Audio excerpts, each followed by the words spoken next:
This is Teachers Talk Radio, and you are listening live. Good evening, everybody, and welcome to Teachers Talk Radio. We are live on Twitter Spaces, but also, as always, this will be available to listen back to as a podcast through the Teachers Talk Radio website. And we will be making sure that we share it far and wide. A really exciting show this evening. The title, I'm talking like a teacher already. The title for today's show, and you better write it down, make sure you underline your date too, is Direct Instruction Beyond Rosenshine.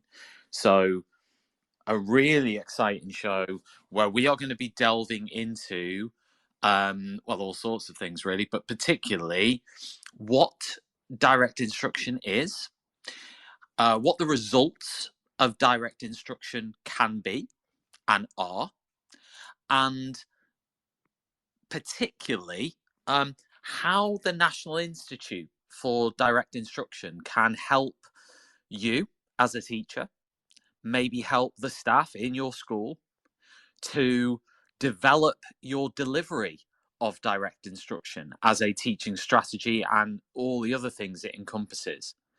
So they're the key aims for today's show. I know it's going to be fantastic. We're live, which means that you can interact with us whenever you would want to. There's a tiny little button at the bottom right-hand side, a little speech symbol. If you click that, you can type a message to us at any point during the show to get involved in the conversation, or you can just put a tweet out there, use the hashtag TT Radio, and maybe you might want to tag us in at TT Radio Official, and we will, of course, retweet and reply. Perhaps we might even pin some tweets into the space today. So without further ado, I'm going to hopefully introduce my co-host for this evening. It's a little bit like a primetime TV show, this. I am joined by Brian, who is all the way over in the United States of America. Brian, good evening. Hey, good evening, Tom. It's great to be with you. We're based out of Eugene, Oregon, way on the far west coast of the U.S. What's the weather like out there, Brian? Is it freezing? Well, it's 11:30 a.m. here, and it is right now about 50 degrees, which I don't know what that translates into in your Celsius scale, but it's not an unpleasant day. Not raining, fortunately. Oregon is definitely noted for its ongoing rain, that's for sure. Yeah, I mean, that doesn't sound too bad, actually. I've just Googled what that is. It doesn't actually look too bad. Yeah, so, Brian, I mean, before we sort of delve into this show, because we've got so much to cover, we've got amazing guests coming up. We've got Kurt Engelman, the president of the National Institute for Direct Instruction, a DI legend, some would say. We've got Terry Layton, the principal at Dixon's Manningham Primary School. We've got Susie Wybrow, who's an assistant head teacher and also the founder of National Direct Instruction Hub UK. And I think, and of course you, Brian. And you'll be sort of co-hosting this with me this evening. So I wondered maybe you could tell people a little bit about you and how you became passionate about direct instruction. Maybe before I ask you that, Brian, actually, do you know what I'm going to do first? No, I have no idea. This is going to be really exciting. I went onto ChatGPT and I put in, because some people won't know this. Some people will be tuning into this or listening back to this as a podcast and won't know what direct instruction is. Now, you might disagree with this definition. I asked ChatGPT, what is direct instruction? And ChatGPT told me direct instruction is a teaching method in which the teacher provides explicit, structured, and step-by-step instructions to the students, leading them through a lesson or activity. The focus is on clear explanations and examples, clear expectations, with an emphasis on student understanding and participation. Direct instruction is commonly used in subjects such as maths, reading, or math in the United States, maths, reading, and writing, and can be applied in a variety of educational settings. Do you agree with that, Brian? Is that a good definition of direct instruction? Yes, largely, and Kurt will get into this maybe a bit more, Yeah, but yeah, that's a it'll do a job. It'll. it will do reasonably. And when we're talking though today about direct instruction, we're talking about a specific set of curriculum that was developed by Siegfried Engelmann, Kurt's father. Zig developed direct instruction, a theory of instruction in the early 60s actually, and then it is embodied in a print curriculum that is marketed by McGraw-Hill. The principles of direct instruction can be utilized really for teaching anything, Yeah.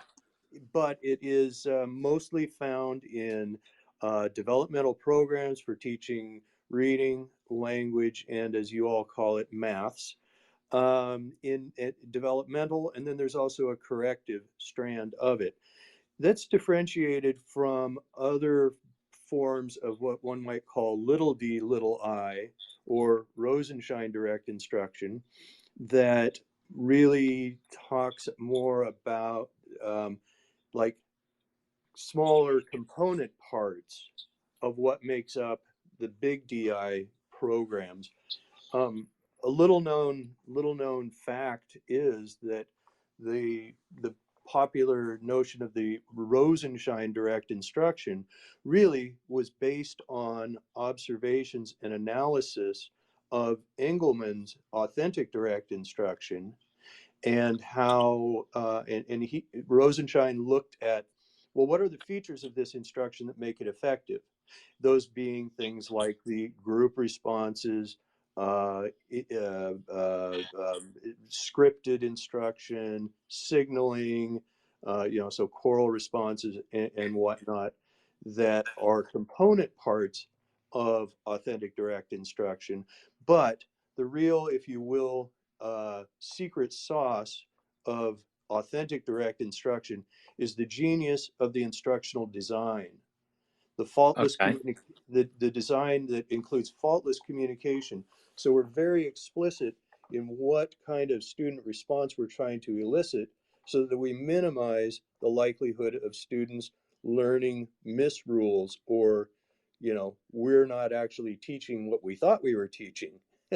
So Got you. that's kind of in a nutshell that the differentiation between big DI that we're talking about today and little DI, which is sometimes effective, but other times you can have those component parts and still have a perfectly useless program. Yeah. I mean, we're going to sort of obviously we're going to delve into this much deeper as we go on. But I wanted to ask you, Brian, on a personal level, what what inspired you to get so interested in direct instruction? What brings you to it? Well, actually, I started in my career path in DI when I was 17 years old. So that would be 40, 43 years ago. As a high school senior, my graduating year, I needed a few credits to graduate. So I got a job as a shipping clerk working at this Engelman Becker Corporation, which is the development arm for the direct instruction programs. So I was just Zig was always fond of saying, well, what we need is a smart high school kid to do such and such tasks. And so I was the smart high school kid that shipped out boxes of materials, photocopying and whatnot. Then later became a receptionist full time, and then moved on to working in the program development area, compiling feedback on the tryouts of the programs, which is Yeah. something else we'll talk about. How extensively these programs are field tested, and on and on and on through the years. So yeah, it's people who are closely involved in direct instruction, as well as instructors who are utilizing it. It really does become not a job, but a passion, but a career. It's not something you just do and leave it at the door when you lock up the office at night. It is it just becomes part of who you are. Absolutely. And one of our other guests has actually joined us. Susie, we'll just check you're there. Susie, are you there? Hello. Yeah, I'm Hello. here. And you're an Hello. assistant head teacher in over here in Yeah. the UK. So Mhm. I mean, obviously the whole show is sort of titled Direct Instruction Beyond Rosenshine. But what I want to ask you is, like, why are you so passionate about direct instruction, and what does it mean to you when you think about it in a teaching sense? Yeah, I think for me it was quite a few years ago, back in 2017. Myself and my colleague Kevin Surrey were kind of teaching lower sets in year 7 and 8, and we found out about direct instruction and how important explicit instructions can be, particularly for those low attainers. And to us, we can teach a curriculum to students, but not to every child. And it's important how students learn by just simple language, step by step learning. And from that moment, it just became apparent to us that direct instruction was the kind of provision to offer these children. And although there was some resistance at the start in terms of reading from a script, that's probably the most common, I guess, skepticism for teachers is reading from a script. But you'd be quite surprised how explicit the teaching is for these particular students who can't access the curriculum. So for me, since then, myself and my colleague became very passionate about Engelmann's work. Brilliant. Well, do you know what? I think Brian's got some questions for you, Susie. So while we wait for Kurt, I believe that Kurt is joining us, and Terry as well. But before they arrive, Brian, I believe you've got some questions that you'd like to ask. Oh, Kurt is here. Here he is. Hang on a second. I'm going to pass back over to Brian. But Brian, in a second, you are going to be talking to the legend that is Kurt Engelmann on Teachers Talk Radio. Brian, I'm going to pass. Oh, Kurt, we'll check you can hear us first. Kurt, can you hear us? Yes, I can hear you just fine. Boy, the legend that is. That I thought that was just in my own mind, Not quite. No, I mean, we've done our reading here at Teachers Talk Radio. We know you are a god of sort of direct instruction. So I'm gonna pass over to Brian now, and Brian's going to ask you a few questions, if that's okay, about your journey with DI. Brian, over to you. Yeah, great. So Kurt, I mean, here we've known each other forever. I could tell the whole story for you, but just give us a bit about your background and your intimate involvement with direct instruction. Well, I'll first start from when I started to work. Like you, I was recruited as a teenager, actually a little bit younger than you. I think it was age 14 when my dad started me having to write items for different programs. So through my teenage years during the summers, that is what I did, right? I wrote items for such programs as Reading Mastery, Expressive Writing, and Spelling Mastery. I also worked as a tutor at the Engelmann Becker Learning Center, teaching kids individually or in small groups with DI, closing achievement gaps mostly. Then in my 20s, I expanded to also work a bit on the programs in terms of the field testing. So I was involved in field testing the beginning algebra laser disc program, which I know you recall. And I worked for Oregon Research Institute in an interesting study, authoring lessons on appropriate social behavior for students. And then also at the ripe age of 24, I started managing a DI summer school for autistic kids. Had just 2 classrooms, and thank goodness Gary Davis was there too. Then I took, fast forward 15 years, because I went and I did something completely different, got some graduate degrees, came back in 2000 as the administrative director, and then became president. So I've been around ever since 2000, and very glad that I am. Well, that's great. Yeah, good nutshell. And we'll also include that you were you and your twin brother Owen were test subjects for the early direct instruction programs. In fact, people can go to our website, which is NIFDI.org, NIFDI.org, and under the videos, you'll see a cute video of what were you, 4 4 years years old. old, yes. Yeah, 4 years old, and Zig doing a demonstration of their ability, his ability to teach, and the students' ability to deliver math, show off their math skills that were taught through DI. Yeah, So it is amazing. If I can just add on to that real quick, my father had no official training in education. He was a philosophy major at the time, but he became interested in seeing how to teach us different topics. And so he developed this explicit, systematic, incremental step mastery learning approach that he used on Owen and me with, as you say, great results. Yes, and that then he showed that video to various folks, and it caught the attention of Carl Bereiter at the University of Illinois, and that's really when direct instruction started. yeah, yeah. So tell us a little bit about NIFDI. What's NIFDI's purpose, goals, etc. My father founded NIFDI in 1997 to help schools and districts with a comprehensive support package to make sure that schools received and teachers received the training that they needed to be successful with DI.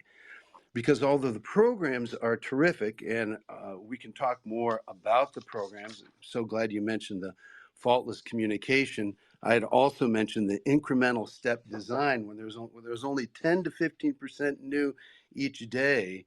And so if kids are placed properly in the program and taught to mastery every day, just absolutely wonderful results are the outcome. Yeah. So NIFDI's purpose is to help its partners maximize student performance, to help the schools and districts achieve the highest level of success possible with DI. That's the first goal. And then the second goal is to build their capacity so they can implement DI effectively, independently over time. Although there's quite a bit to learn, so we found, especially for coaches and school leaders, that it takes 2 or 3 years to go through the full sequence of the coaching academies.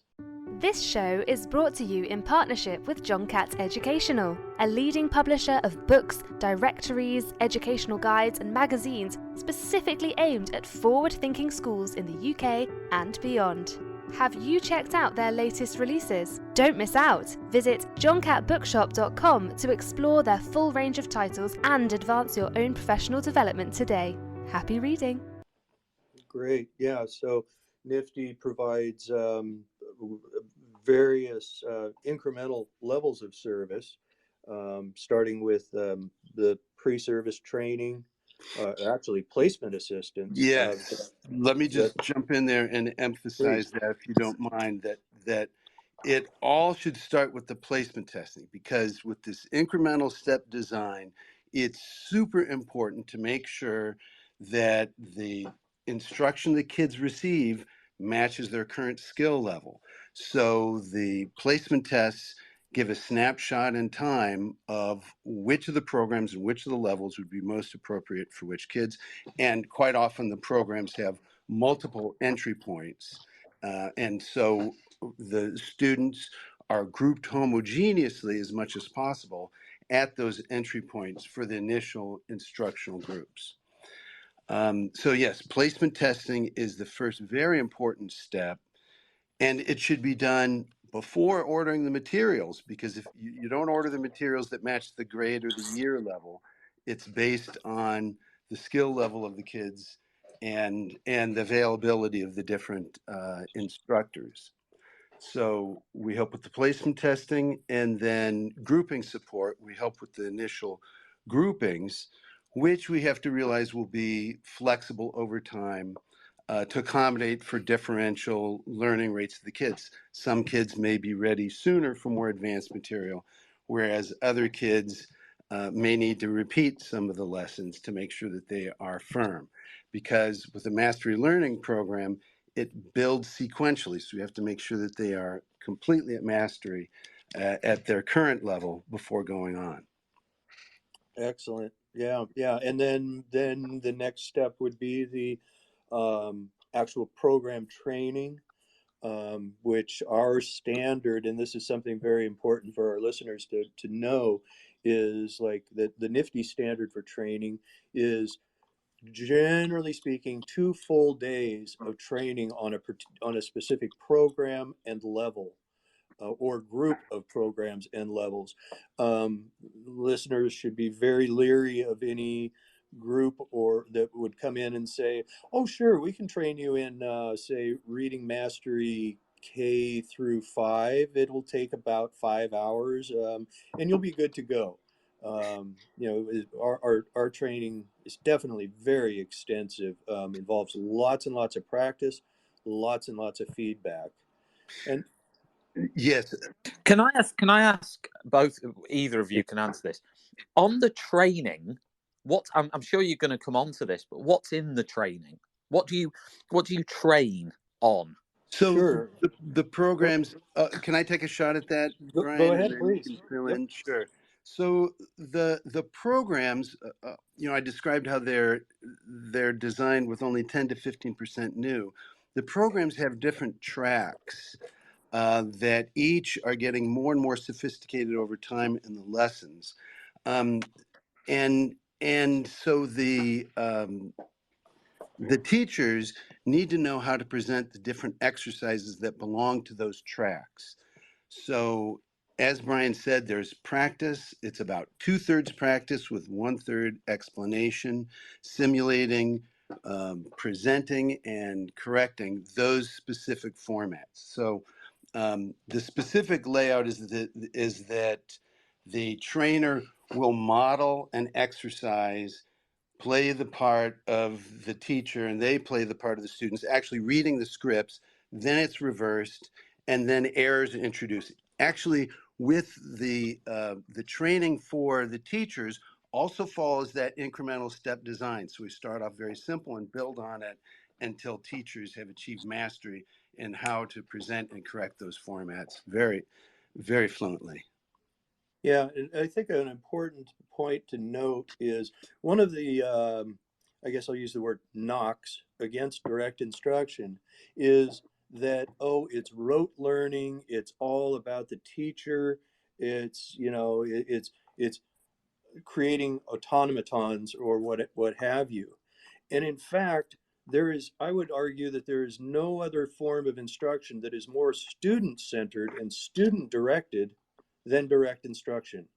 DI is the instruction is totally responsive to what the student is producing. Now, if that is not student directed learning, I don't know what is. If the student makes an error, we need to look at what our instruction that we've given, what is it that needs to be tweaked, what correction can we provide. So it is not it's not really, and that Tom gets back to your earlier definition, which the BBC, Google, or whatever, kindly sidestepped, the teacher directed part of it, because really it all is focused on what feedback are we receiving from the student to our instruction that we're providing. Really important. Okay, that's interesting. I mean, we've had a tweet coming in actually from a listener. They say, I've joined a school this year where student-led learning is prioritized. Mm-hmm. Teacher talk is discouraged, which makes direct instruction very difficult. Do you have any advice? I don't know whether one of you wants to answer that now or whether you want to sort of come back to that later. Well, if I were given that response, if I were given that question posed, I really would give the answer that I just gave. I Yeah, would, yeah. I would not argue, but I would put forth to somebody who is saying, like, teacher talk minimized. Well, we want to make sure that the students are learning what it is we're trying to teach. If we leave the students to discover how to read, well, they may discover how to read on their own, but isn't it much more expedient, and doesn't it achieve our goals by trying to shape the instruction so that we end up where we're trying to get to rather than meandering along a path that may result in frustration and failure and the student taking much longer to achieve the objective that we're after. So yeah, that's how I would respond to something like that. Very, very good answer. Kurt, I don't know whether you've got anything you want to add to that for this listener. Well, yes, there's efficiency. The students may not get the correct answer. We see that all the time. I mean, if anyone there has followed the Sold a Story, what that tweeter was describing is the same thing, where kids are encouraged to go and look like avid readers, sit in a sofa, put their feet up, thumb through pages, and rub their brow or whatever experienced readers are supposed to do. But it doesn't mean that they're learning anything. As a matter of fact, they may be learning things incorrectly, as that series showed. So direct. So you're sort of talking about you're talking there about, like, let's say in a so-called inverted commas student learning centered approach, where students might be sort of tasked to do something, but without that sort of direct instruction element from the teacher, right?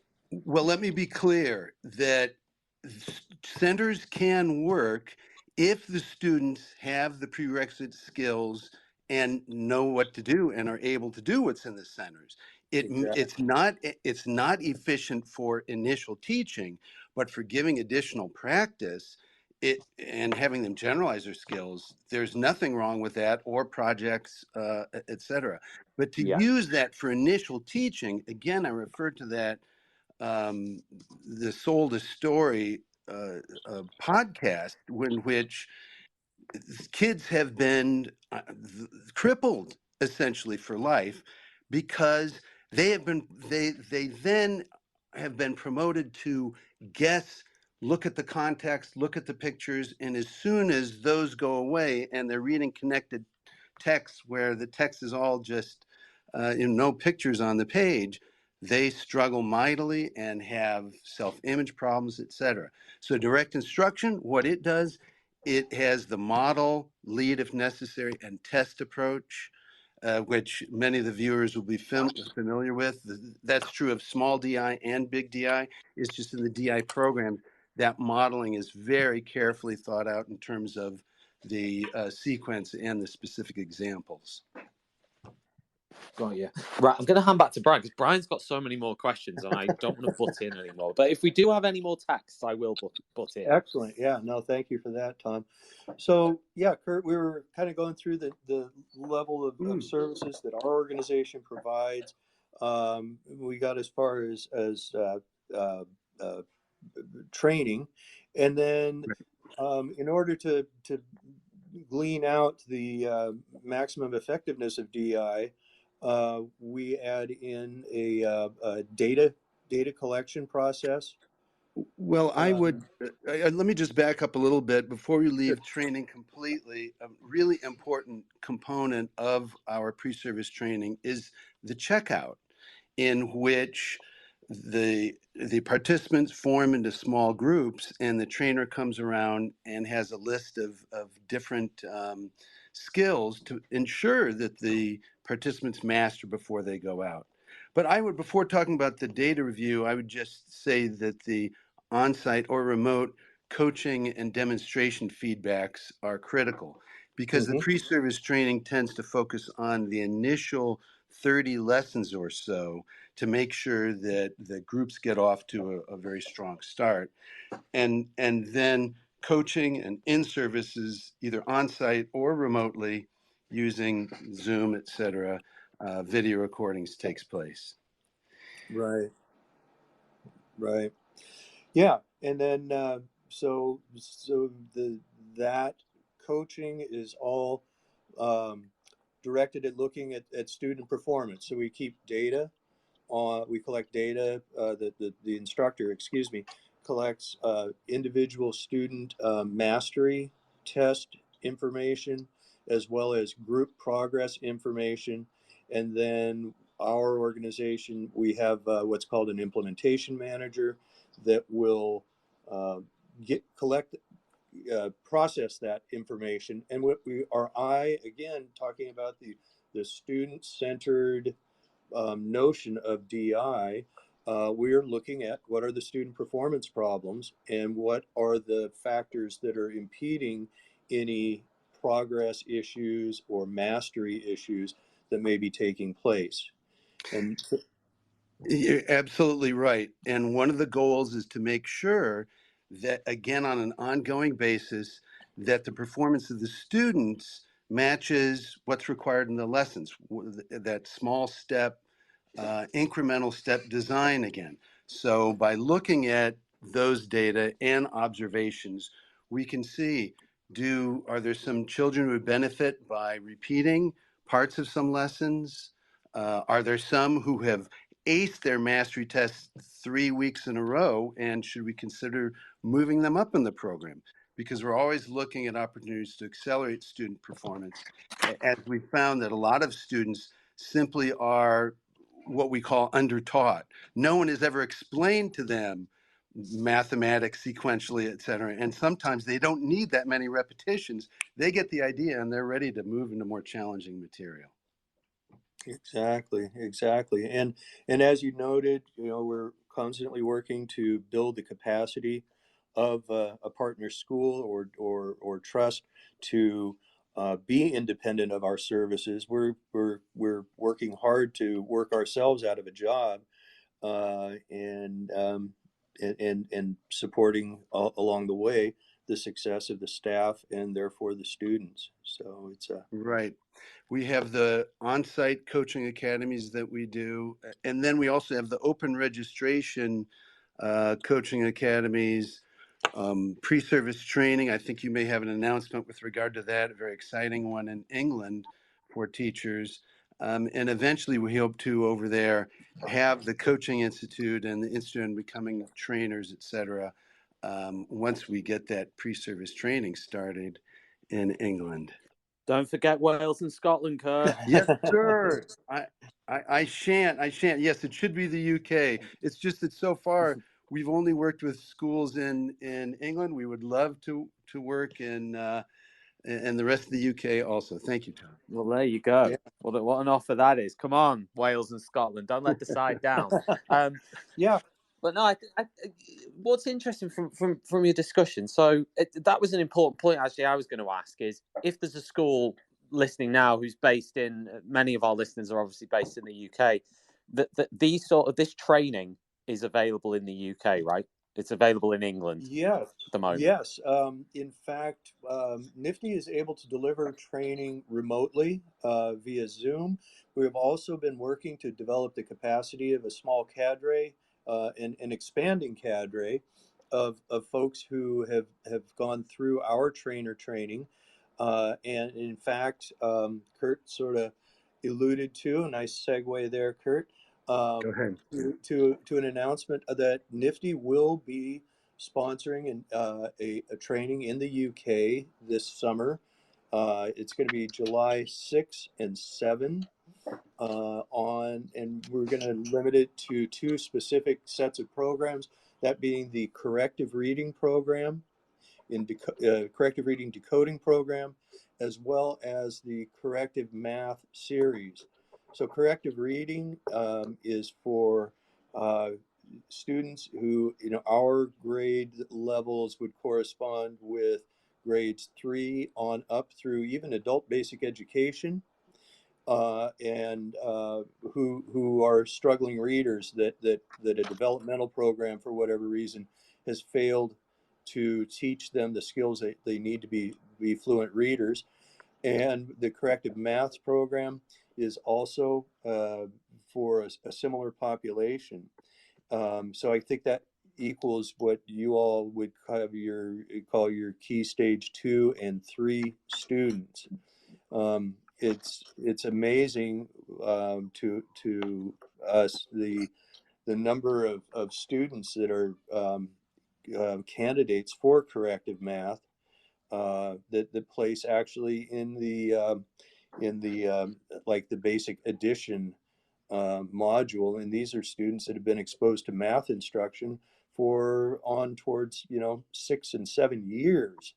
that they're failing. We definitely would like to see more use of the programs in the primary grades, so that we obviate the need for these corrective programs later on in the students' careers. But yeah, I mean, that's. I was just going to cut in there and ask you both that. You mentioned this sort of I remember when we had a meeting, Brian, prior to this show, you were telling me about all the sort of students who don't progress in areas like maths, for example, and you put some of that down to the lack of direct instruction practice, particularly the lower down you go. Would that be a fair summary? Absolutely. I mean, wouldn't we rather give students an inoculation against failure, rather than have to wait until they fail and then provide a treatment for their failure? That's really kind of the heart and soul of direct instruction. It's like, let's teach them now so that we don't have to deal with their problems later on. Kurt, I was going to ask you, just leading on from what Brian said, would that be sort of, I mean, what's the opposite? Let's say an example of a school or a teacher or whatever who doesn't use direct instruction. Now, I think most teachers do use it in certain capacities, whether they may all use it in a different way, but most do. But I'm sort of asking you, what's the opposite of what you want teachers to do? What is the problem, if you know what I mean, that you're trying to address? Is it a pedagogy issue? Is it, you know what I mean? Yeah, that's a very big question, and I'll answer it a little bit, but I want to make sure we leave enough time for our other speakers, including Terry Layton, who has been at a school that has done exactly what Brian has said, in which they've discovered these problems, observed these problems at the secondary level, and decided to address them in the primary level using direct instruction. So I just that said, good idea. We'll let Terry answer that one. Brian, I'm going to hand back to you. Okay. Well, you caught me flat-footed on that one. I'm great at that. It's like passing a ball to a player in a game of soccer, and just being like, "There you go. I'm not even going to tell you I'm passing you the ball. Just have it." Back there you go. Kind of or in basketball here, it's the behind the back pass, and the guy says, "Oh, there we are." Exactly. So, Kurt, why don't you speak a bit to that whole remediation? Well, Tom asked, what is the problem we are trying to address? Yeah, exactly. And I would just say it's the discovery method gone amok.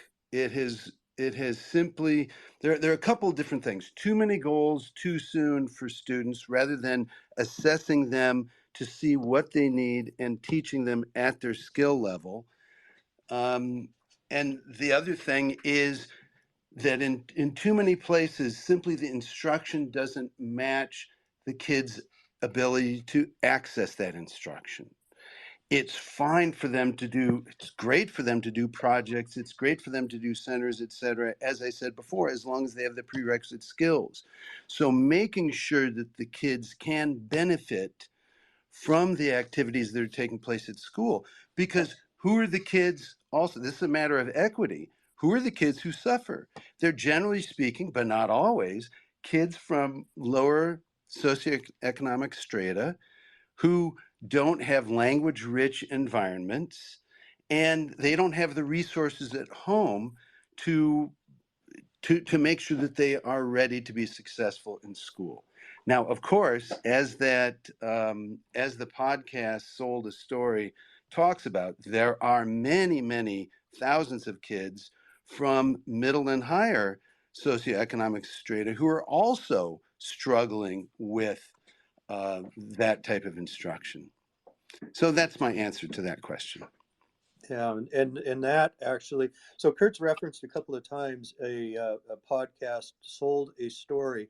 Just wanted to give, if any listeners are not familiar with that, Google Sold a Story. It's done by uh, uh, American public media reporter Emily Hanford.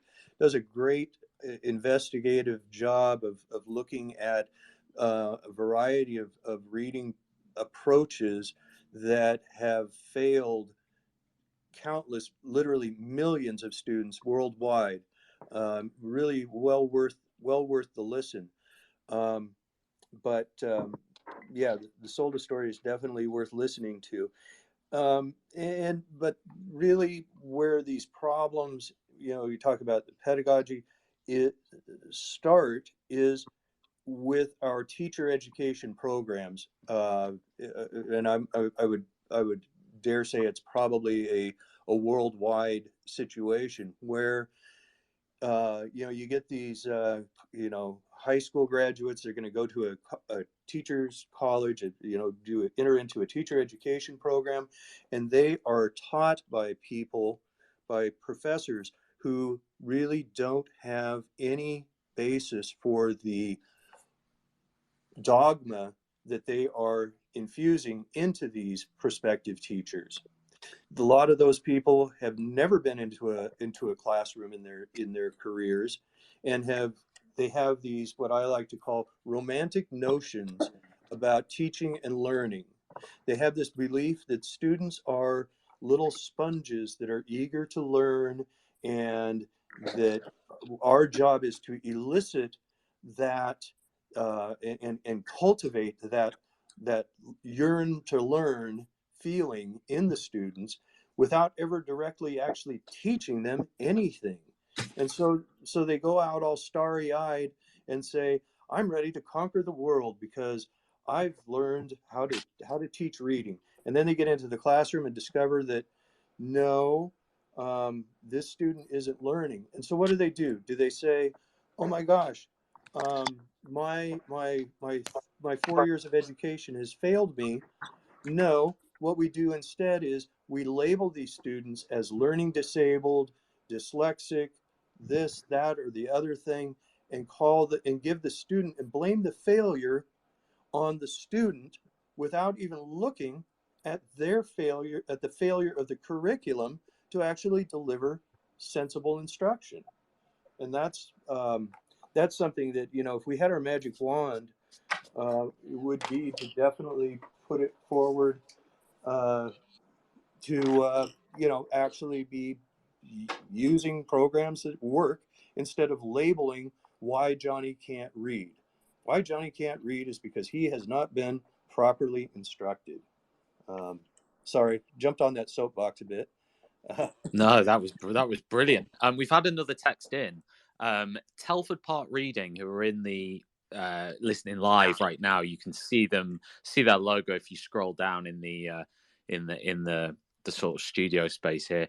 But Telford Park of text. Hi, we are a secondary school who has successfully used direct instruction for 7 years. How do I find out about the UK training in July? Is there a plan to bring out traditional English language versions of CR decoding? Yeah. Thank you. Okay. So our website now, we actually just got an okay on the site for the training.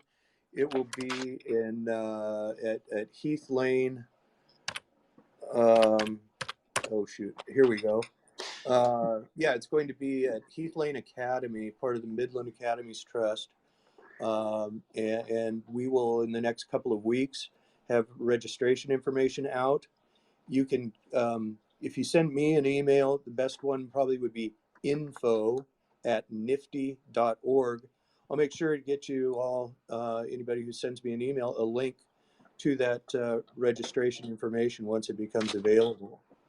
In terms of coming up with a standardized, like a Commonwealth edition of the programs, we dearly wish that the developers of the programs, Engelman Becker Corporation and McGraw-Hill, would sponsor the development of an international version. We definitely run into that the corrective, in working with Australia, and as well as in the UK, that the vocabulary doesn't necessarily match up. I'm sorry, I'm being distracted by someone. Uh, the vocabulary, the spelling, et cetera, does not quite match up. But that's something that's beyond our control. Hey, I think this would be a great time to get Terry Layton to weigh in a bit on her experience with the direct instruction programs in a primary setting. So, Terry, are you with us? Yes, I'm here. Hello. There we go. Hello, Terry. How are you? I'm good, thank you, Tom. Are you? Very good, thank you. Really looking forward to Brian asking you the questions about direct instruction at primary level. I know that's a sort of area that I'm interested in as well. So I'll pass back over to Brian. There you go. Thanks for the warning. We've got 90 minutes together. Probably by the end of it, you'll catch on to my version of what humor is. Anyway, so Terry, so tell us a bit about your experience with direct instruction, the use of the programs, etc. Go on.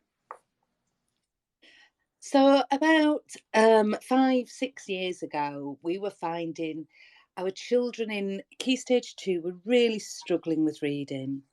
Our phonics results were always good. In fact, the year when we got 92% phonics pass, we were all sort of thinking, yes, we finally cracked it. But the year 3 reading just went, completely sideways again. And it was all due to a lack of fluency, a lack of being actually able to put phonics into words rather than it being taught as a separate. So phonics was really about rote learning as opposed to anything else. Because we're an inner city school, high deprivation, very high EAL, language acquisition's really poor. And so we tried lots of different things. We've been using the corrective reading decoding programs, which I heartily recommend, in Key Stage 2 for many a year. And we were also working with our ed psych and sort of quizzing him on what can we do. And knowing that we liked the corrective reading decoding programme, he suggested we took part in the DI Reading and Language Mastery as a research project with NIFDI. So that started our journey about 4 years ago on the language and reading for mastery programmes, which were very unusual for a UK school to do, because it did involve reception, sat learning on the carpet, on chairs, for 30 minutes, 45 minutes by the end of the year, which is, not normal really. But the impact of that's been fantastic. Our results in phonics continue to be good, but 4 years in now, our current year 4 children, 50% of them are reading, far in advance of the chronicle age, at least a year in advance, if not 2 years for some children. So that's been a massive change. We don't no longer need to use the corrective reading decoding programs in upper Key Stage 2. Whereas once upon a time, we had nearly 50% of year 5 and year 6 on those programs. Wow. But, the impact for us has been absolutely fantastic. With the language acquisition being so poor, the reading mastery also has a language mastery program. So we took that on board at the same time.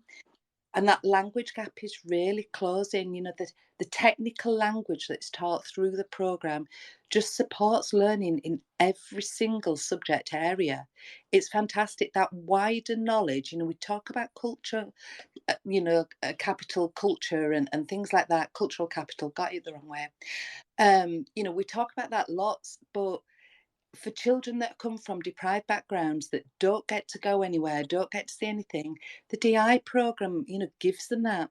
Kind of reminds me of my social studies, when I was doing my A-levels 100 years ago, where you learn about the world. And that's what the language gap, the language program actually does. So it's been fantastic for us.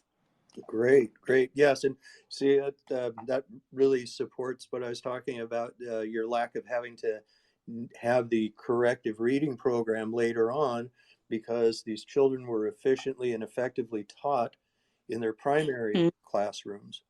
So, Yeah, yeah. it does have such a massive difference. It really does. And the kids are so excited about reading now. Whereas once upon a time, trying to get them to read for pleasure was an absolute nightmare because they found reading so difficult.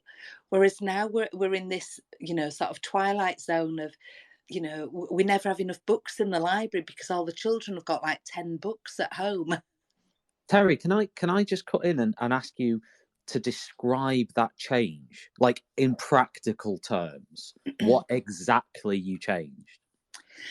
So, we went from the old letters and sounds phonics teaching materials, which, we'd done a lot of work on. As I said, we were getting good phonics results, but we had sort of a 30-minute phonics lesson every single morning. And it was basically flicking through the sounds, going back through the sounds. Whereas now, the program actually puts those sounds into words at the same time. So you're constantly looking at whether or not they've got them. You're going back all the time, constantly covering previous learning to make sure kids have actually got that mastery that Kurt was on about. And all the time, as part of this, you are looking at the teaching, you're looking at the learning, you're getting in, on a weekly basis to make sure that everybody's keeping up rather than having to catch up later.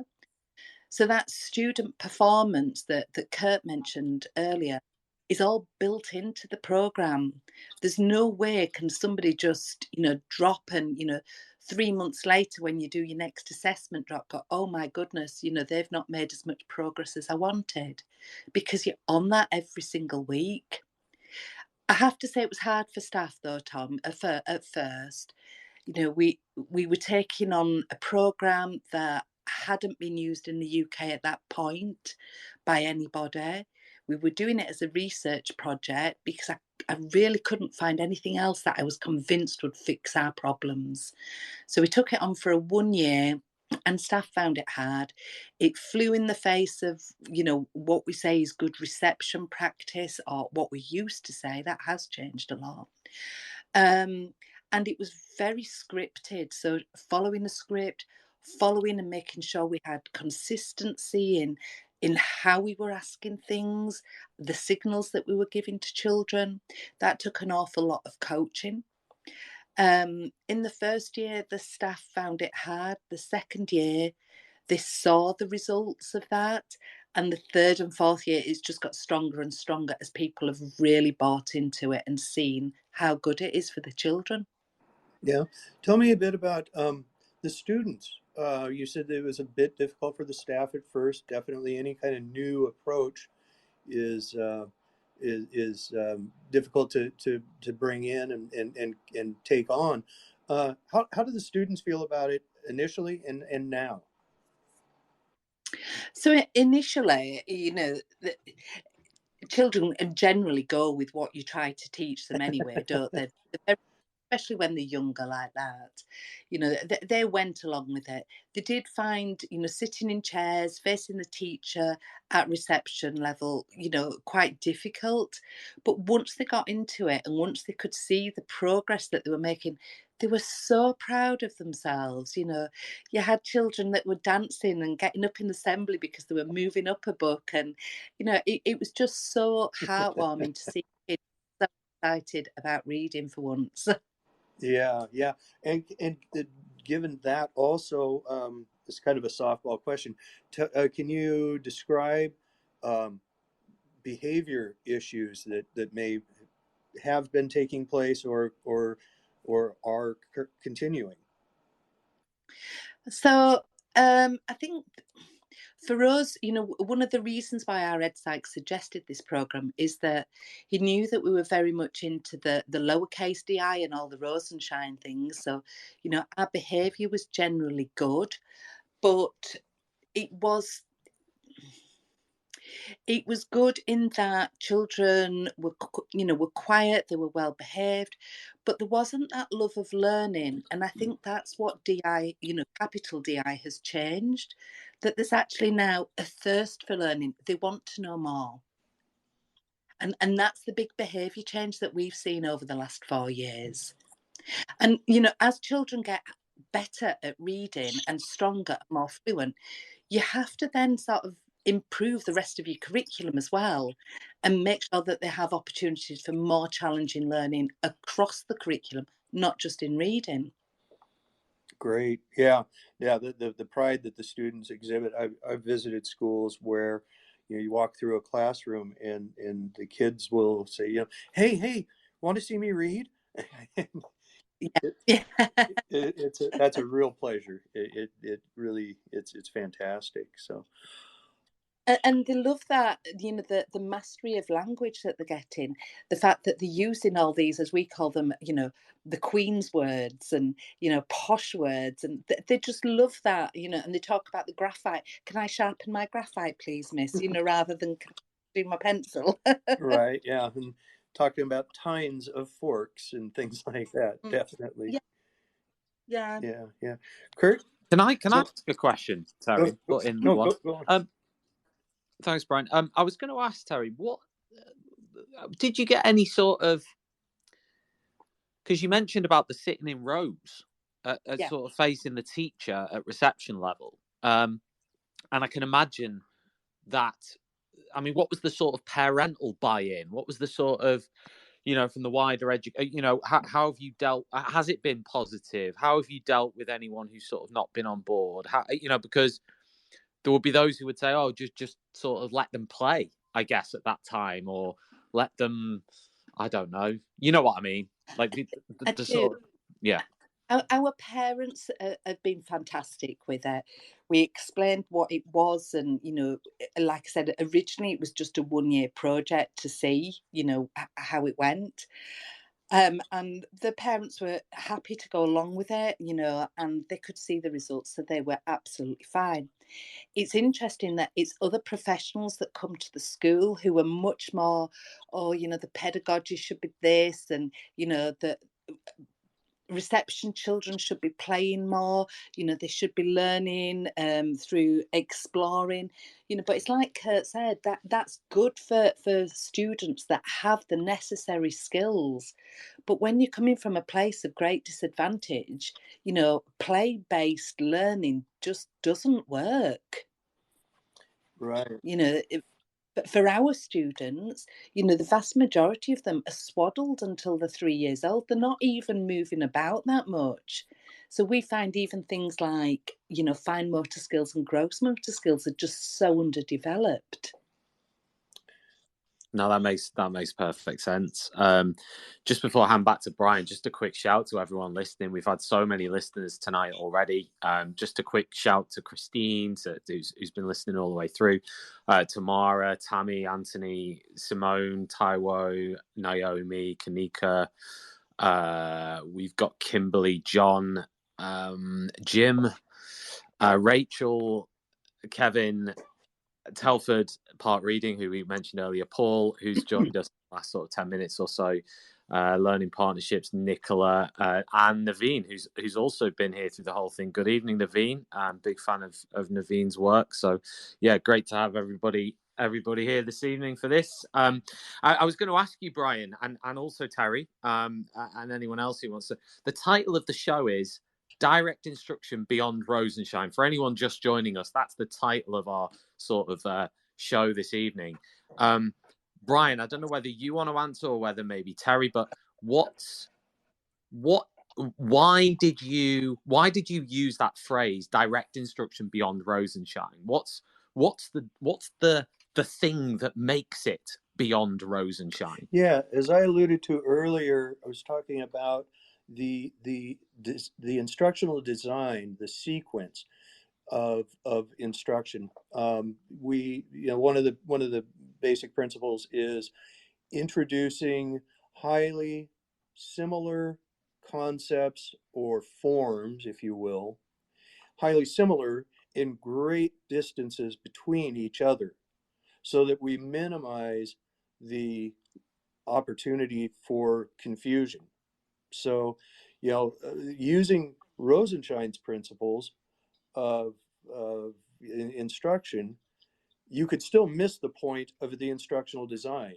You can have kids responding on signal from a script to a perfectly horrible program, and you don't get any outcomes at all. Can And I not give you?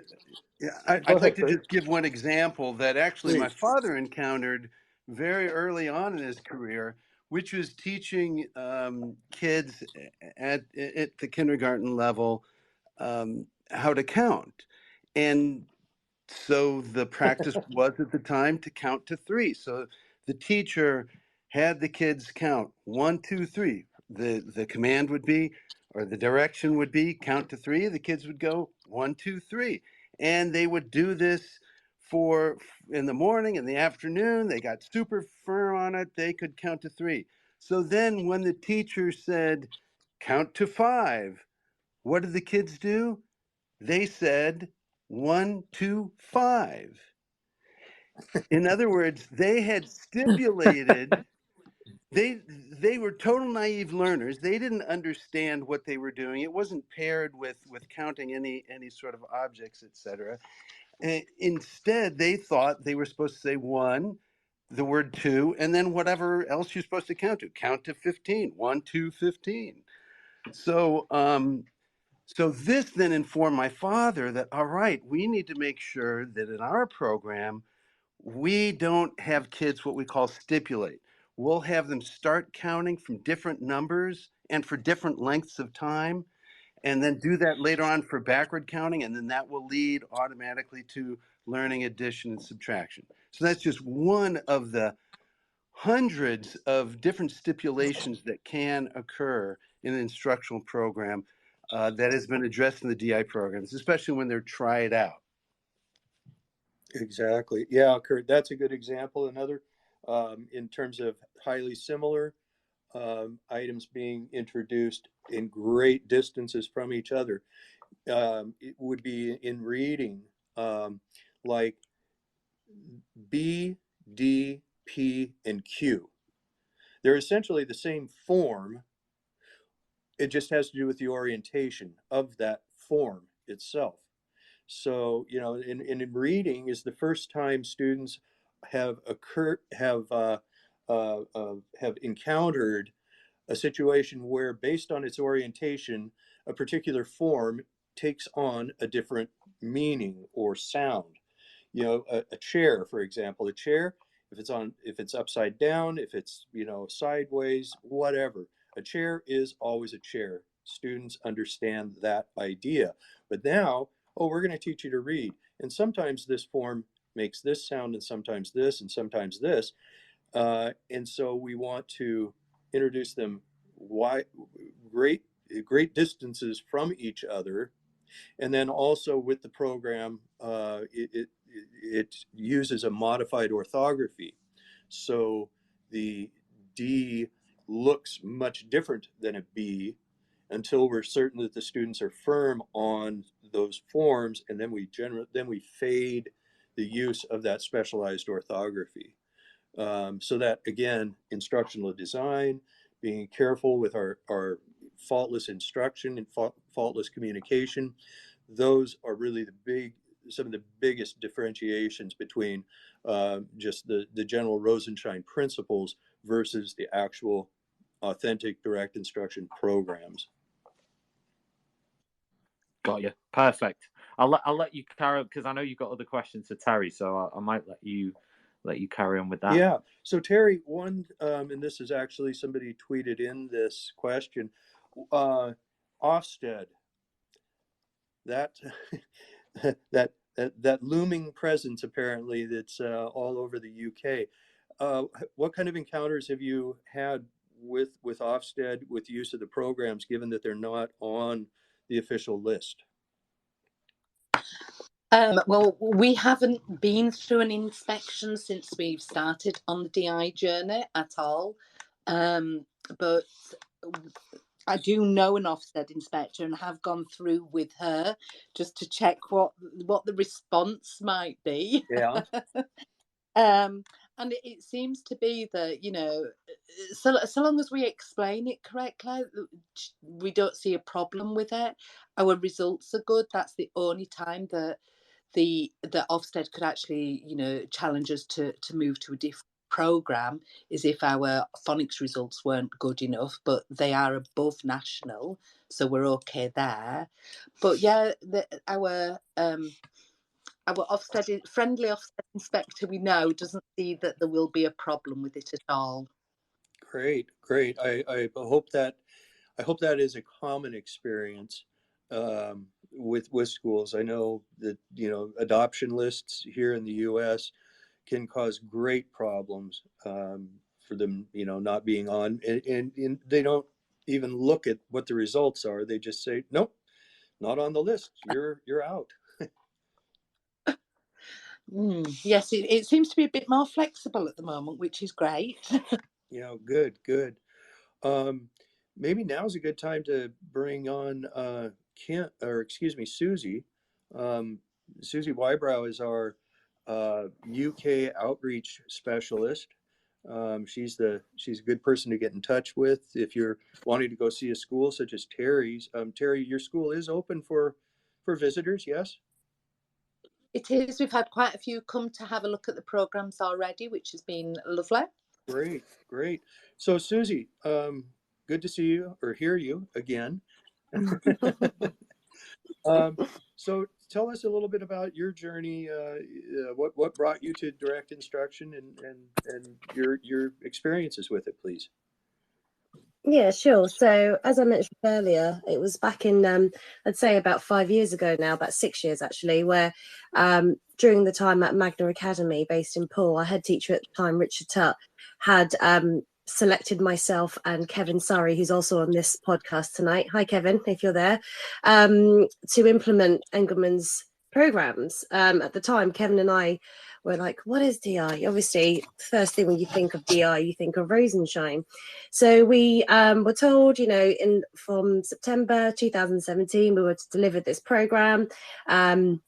Yeah, and as much as people, when they think of using a script, you know, they always think it can't be that hard. You just read a script.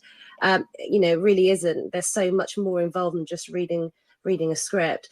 But immediately after the first year of implementation, we saw the impact. And as Terry had mentioned, more for the kind of disadvantaged children.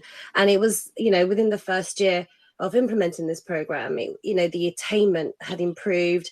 And on top of that was the behavior, the self-esteem, and the confidence. And as mentioned earlier in the podcast as well, was that these children had a love for learning, and these skills were transferable into the core curriculum.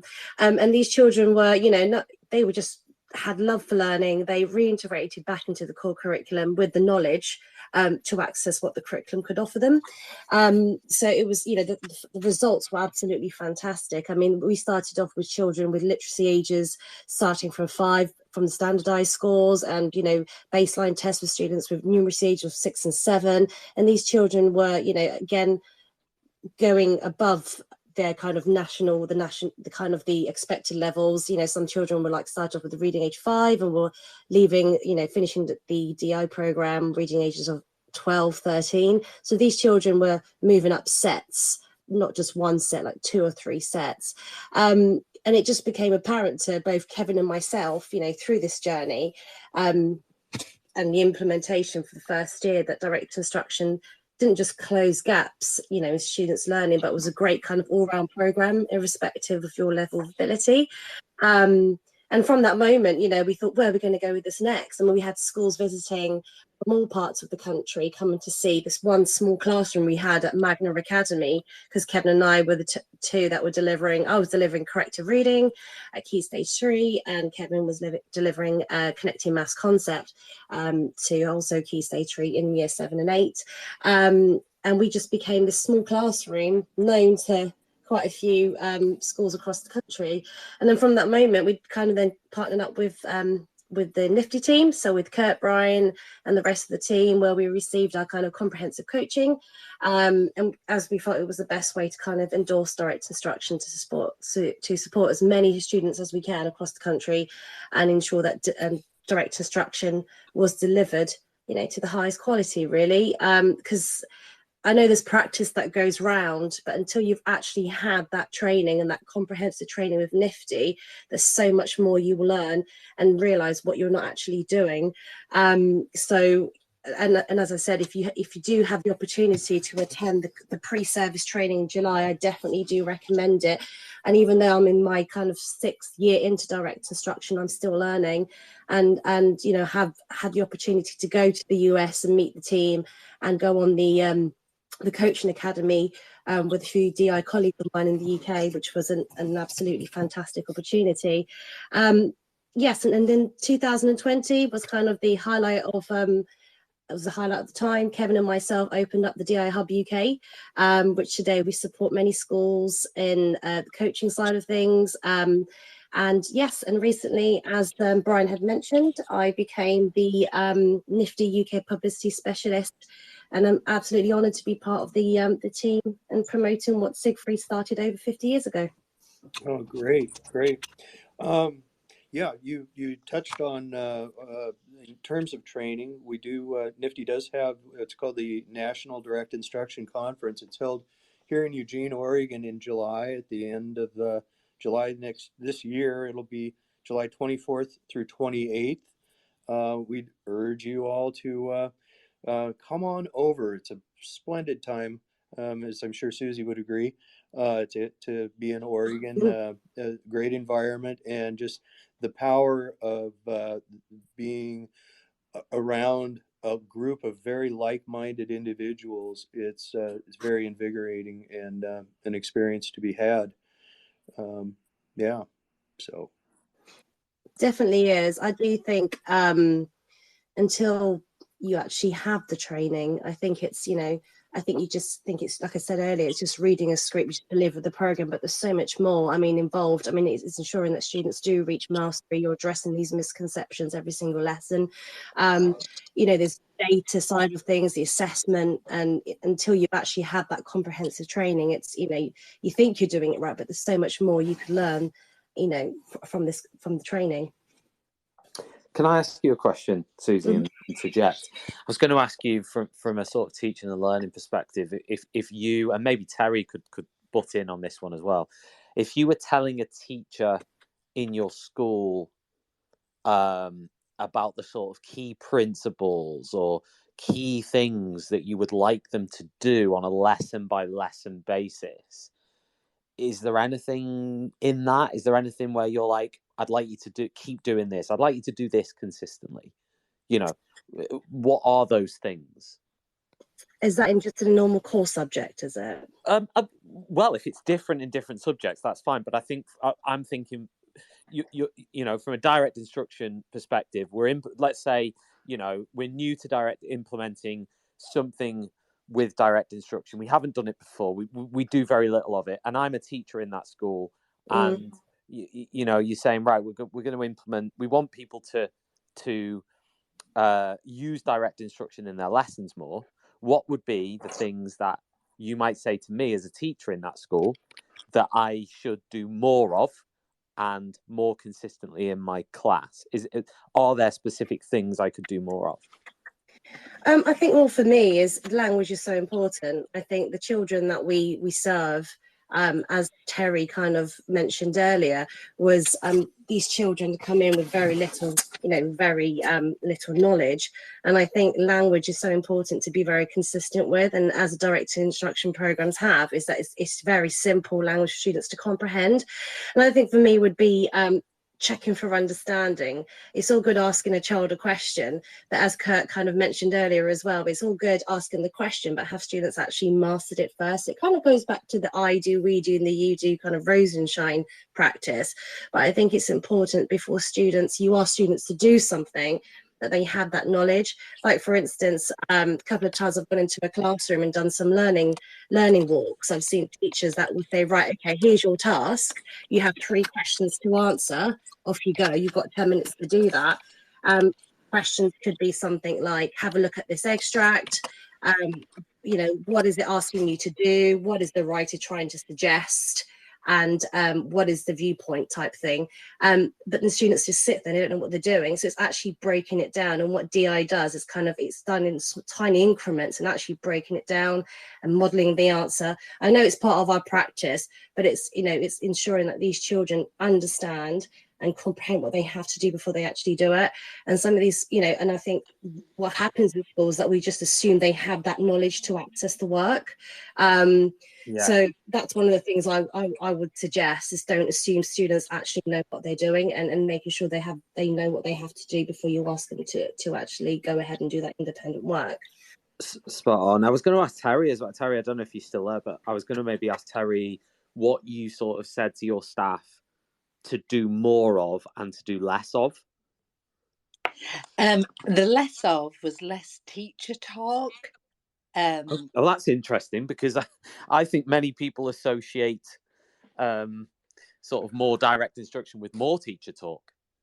We have a profound capacity, I find, to restate something in several different ways that it absolutely confuses children as to what you're actually asking them to do. Yeah. Whereas DI is very, very clear on the instruction. Yeah. And, do more of the I, we, you, absolutely fantastic. And I didn't really need to. Once the teachers saw how good the DI was, they were naturally taking these on. We've got, listening to the programme at the moment, we've got Rachel and Shama, who are both at our school and Key Stage 2 teachers, and they both have taken on those aspects so wonderfully that it improves every single subject that, they teach. So what you're saying really there is you ask teachers to be more succinct in their instruction and in their explanations and in their requests of what they wanted the students to do. Would that be fair? Yep, that's it, Tom. Yeah. Spot on. I'm sorry, Brian. Yeah, back to you. Yeah, I would just say, it's sticking to the script, sticking to the script. One of the early on knocks, and again, this comes from instructors, from educators who've never taught the program, possibly have never observed the program. They go, "Oh, presenting from a script?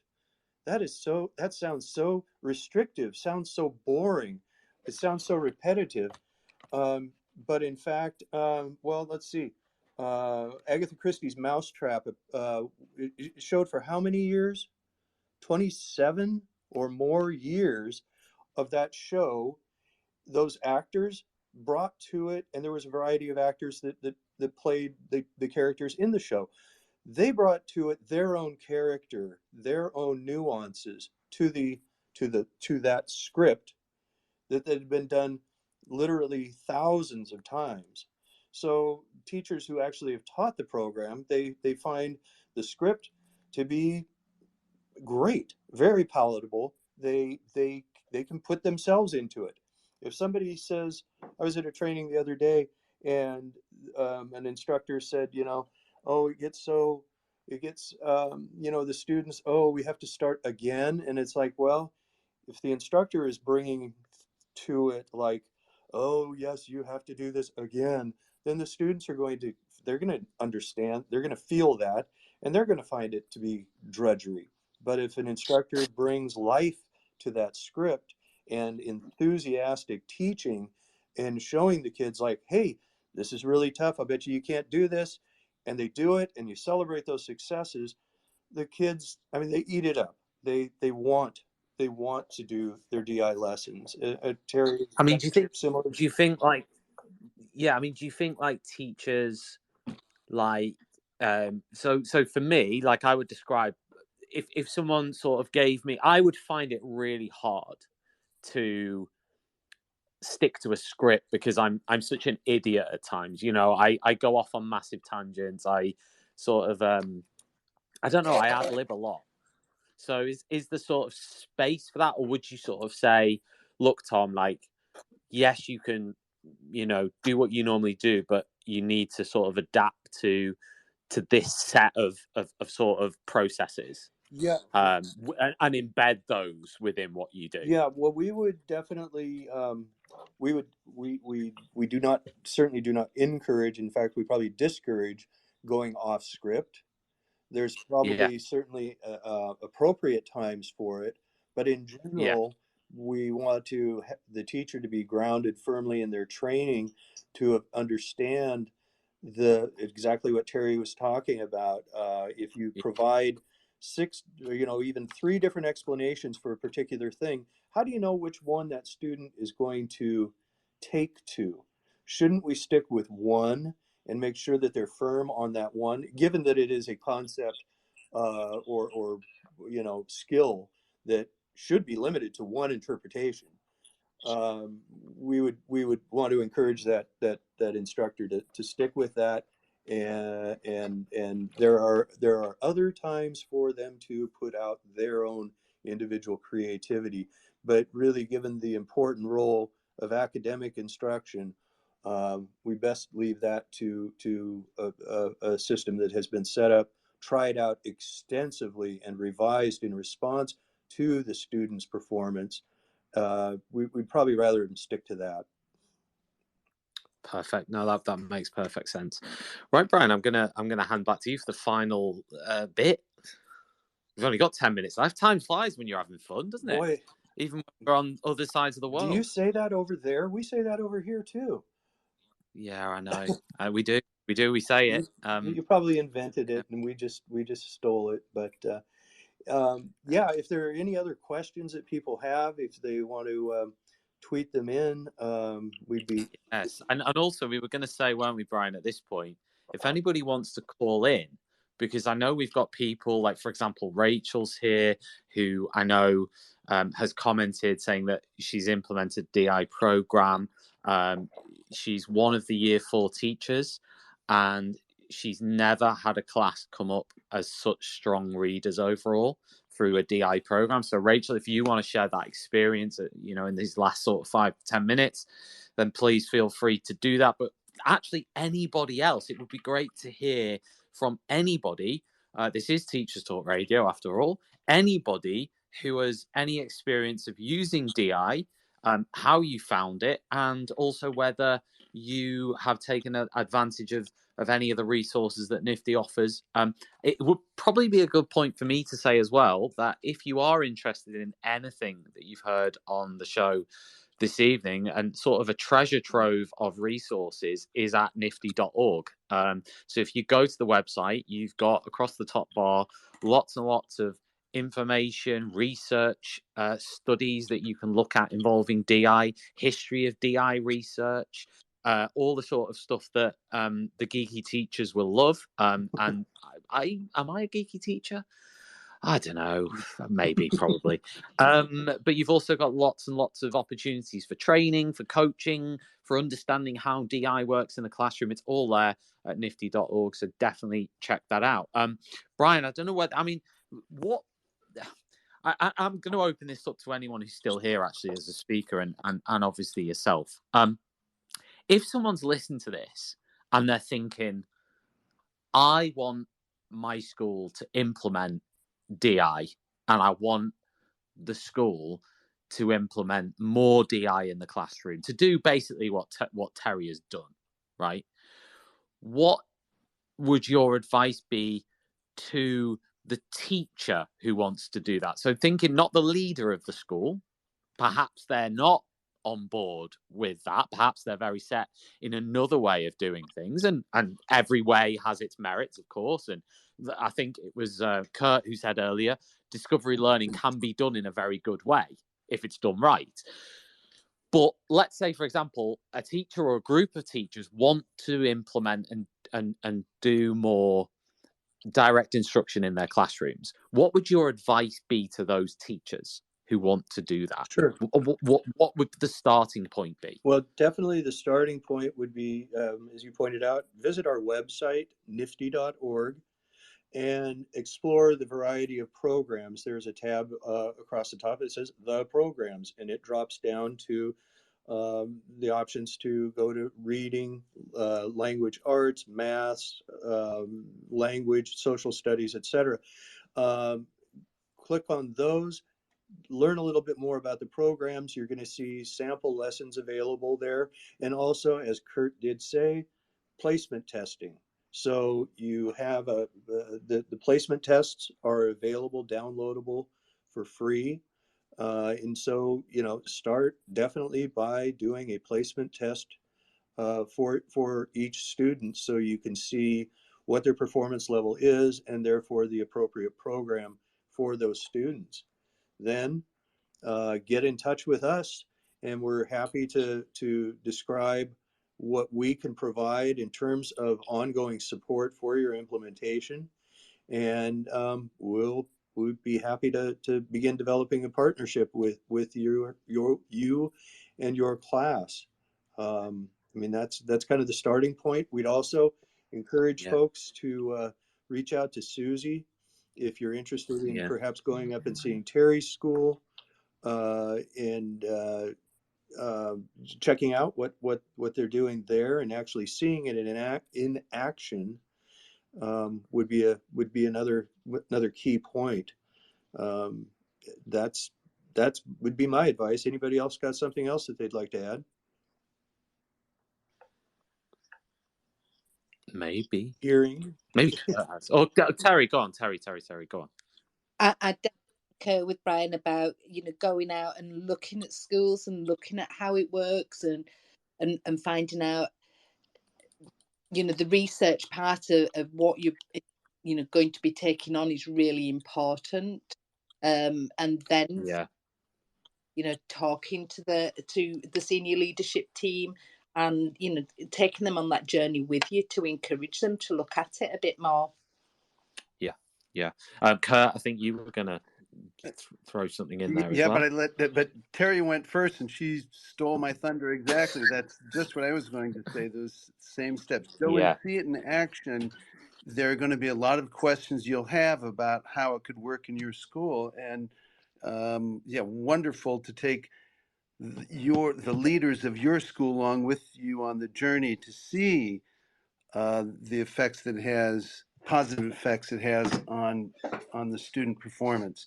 So Susie can help locate schools that are doing the remedial programs, and the primary programs are good to be observed at Dixon's, Manningham, and Bradford Terry School. Yeah, just to add to that as well, I think Kevin Surrey and John Owen and Kim Flynn, who are also on this podcast as well, go and visit their schools. If you need to find out where they are, what schools they are, just get in touch with me. Also, I'm part of the Greenshaw Learning Trust as well, where we've implemented direct instruction as a remedial program. If you really want to go and visit those schools, I'm sure the head teacher, senior leadership team would be more than happy for you to go down there and spend a day with them and see some real direct instruction in action, have a word with the staff, speak to the students about their experience. Fantastic. Oh, Susie, were you going to chip in something there? No, that was it. Oh, fantastic. Well, listen, we're nearly out of time. So, Brian, do you have anything you'd like to sort of end on? Because we've only got a couple of minutes left. Sure. Just want to reiterate that we will be doing that pre-service training on corrective math and corrective reading in July. Send me an email. I already got one. Send it to info@nifdi.org, and we'll be releasing some information on that very soon. Again, if you have interest in seeing DI in action, contact Susie. Her email is nifdi-uk@nifdi.org, and she will promptly get back to you and schedule an appointment for you to go see how you can be successful in your classrooms utilizing direct instruction. Fantastic. Listen, it's been really interesting for me personally, just to hear a little bit more about direct instruction as a concept, the process of it, how schools are implementing it. Really interesting to hear it from a primary perspective as well. So I'd like to just a special thanks really to everyone, Kurt, Terry, Brian, Susie, and everybody else who sort of contributed with tweets in and sort of interacting with the show as we've gone along. It's been great. Sorry to anyone who's put a question in there that we haven't had a chance to get to, but I'm sure after the show we'll reply to them, or we'll forward them on to the correct people who can answer them. This has been Teachers Talk Radio, the late show, with me, Tom Rogers. Well, I should mention that just before we were on, there was an amazing show from Hannah. If you want to listen to that one, it's on the Teachers Talk Radio website, about being a single parent and a teacher. That finished about a minute before we came on air. So if you want to listen back to that, it's on the website now. And coming up in about 30 seconds is Tracy, who's talking about the teaching of Shakespeare in the classroom, which should be a very interesting one. Again, you can listen live to that at ttradio.org and just click listen live. We've got shows all week, and if you want to listen back to this one, it's going to be available as a podcast by tomorrow morning, I would think, and it'll be available on the TTR website for you to listen back to share with anyone who you think might find the content of interest, or maybe it's a friend, a teacher friend who is considering direct instruction as an approach. So thank you again for listening. Thank you, all guests and all listeners, and we will see you soon again on TTR. Thank you, Tom. Thank you, everybody. You've been listening to Teachers Talk Radio. Tune in live and listen back at ttradio.org. We look forward to hearing from you next time on Teachers Talk Radio.